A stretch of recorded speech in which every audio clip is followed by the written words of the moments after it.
हदीस नंबर 332।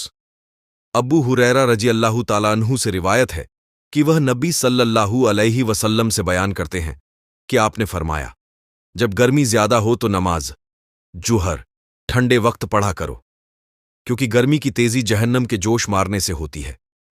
आग ने अपने रब से शिकायत की, ऐ मेरे रब, मेरे एक हिस्से ने दूसरे को खा लिया, तो अल्लाह ने उसे 2 बार सांस लेने की इजाजत दी, एक सर्दी में, दूसरी गर्मी में। इस वजह से गर्मी के मौसम में तुम्हें सख्त गर्मी और सर्दी के मौसम में तुम्हें सख्त सर्दी महसूस होती है। फायदे। ठंडा करने से मकसूद नमाज का जवाल के बाद अदा करना है। ये मतलब नहीं है कि साया के एक मिसल होने का इंतजार किया जाए, क्योंकि उस वक्त तो असर की नमाज का वक्त शुरू हो जाता है। न्यूज़ जहन्नम की शिकायत को हकीकत में मानना चाहिए। इसकी तावील करना दुरुस्त नहीं, क्योंकि अल्लाह ताला अपनी मखलूक में से जिसे चाहे बोलने की ताकत से नवाज देता है। हदीस नंबर 343। अबू जर गिफारी रजी अल्लाह ताला अन्हु से रिवायत है, उन्होंने फरमाया कि हम नबी सल्लल्लाहु अलैहि वसल्लम के साथ एक सफर में थे। अजान देने वाले ने कि अजान देना चाहिए, तो नबी सल्लल्लाहु अलैहि वसल्लम ने फरमाया, वक्त को जरा ठंडा हो जाने दो। फिर उसने अजान देने का इरादा किया, तो आपने फिर फरमाया, वक्त को जरा ठंडा हो जाने दो, यहां तक कि हमने टीलों का साया देखा। फायदे। इमाम बुखारी ने इस हदीस पर यूं उन्वान कायम किया है, सफर के दौरान जुहर को ठंडे वक्त में अदा करना। इससे मुराद आखिर वक्त अदा करना नहीं है। हदीस नंबर 334।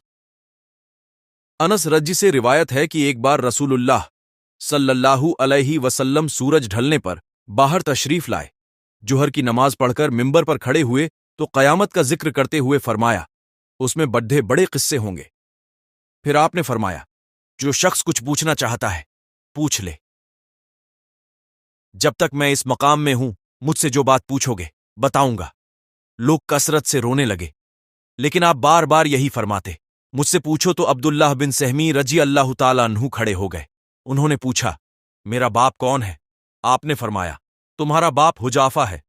फिर आपने फरमाया, मुझसे पूछो। आखिरकार उमर रजी अल्लाह ताला अन्हु अदब से 2 जानों बैठकर अर्ज करने लगे कि हम अल्लाह के रब होने, इस्लाम के दीन होने और हजरत मोहम्मद सल्लल्लाहु अलैहि वसल्लम के नबी होने पर राजी हैं। इस पर आप खामोश हो गए। फिर फरमाया, अभी दीवार के इस कोने में मेरे सामने जन्नत और दोजक को पेश किया गया, तो मैंने जन्नत की तरह उम्दा और दोजक की तरह बुरी कोई चीज नहीं देखी। इस हदीस का कुछ हिस्सा रकम 61 किताबुल इल्म में अबू मूसा की रिवायत में बयान हो चुका है, लेकिन अल्फाज की ज्यादती और कुछ तब्दीली की वजह से यहां दोबारा जिक्र किया गया है। फायदे। हजरत अब्दुल्लाह बिन हुजाफा रजी अल्लाह ताला अन्हु को लोग किसी और का बेटा कहते थे, लिहाजा उन्होंने सही हकीकत मालूम करना चाहिए। रसूलुल्लाह सल्लल्लाहु अलैहि वसल्लम के जवाब से वह बहुत खुश हुए।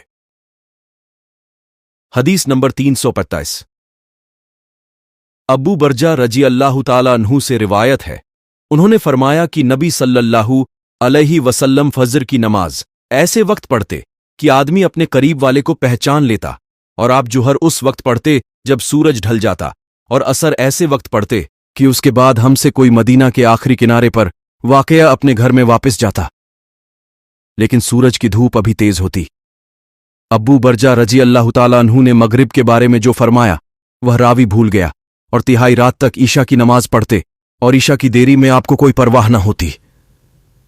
फिर अबू बरजा रजी अल्लाह ताला अन्हु ने दोबारा कहा, आधी रात गुजरने पर पढ़ते थे। हदीस नंबर 336। इब्ने अब्बास रजी अल्लाह ताला अन्हु से रिवायत है कि नबी सल्लल्लाहु अलैहि वसल्लम ने मदीना मुनव्वरा में जुहर और असर की 8 रकतें और मगरिब ईशा की 7 रकतें एक साथ पढ़ी। फायदे। दीगर सही रिवायतों में सफर, डर और बारिश वगैरह के न होने का बयान मौजूद है। मुमकिन है कि किसी काम में लगे होने की वजह से नमाजों को जमा किया हो। मेरा अपना रुझान इस तरफ है कि तकरीर और इरशाद में लगे रहने की वजह से आपने ऐसा किया, जैसा कि मुस्लिम की रिवायत में इसका इशारा मिलता है। इमाम बुखारी और नवाब सिद्दीक हसन खान का रुझान जमा सूरी की तरफ है।